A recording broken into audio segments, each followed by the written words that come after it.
En este tutorial vamos a forzar la conexión de la consola con el armario de control.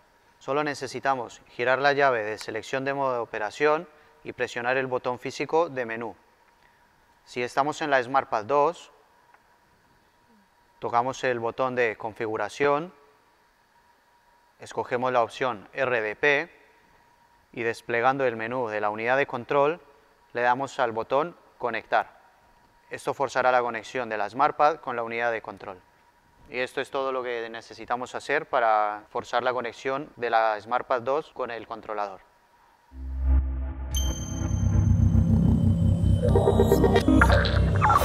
Orange Intelligenz.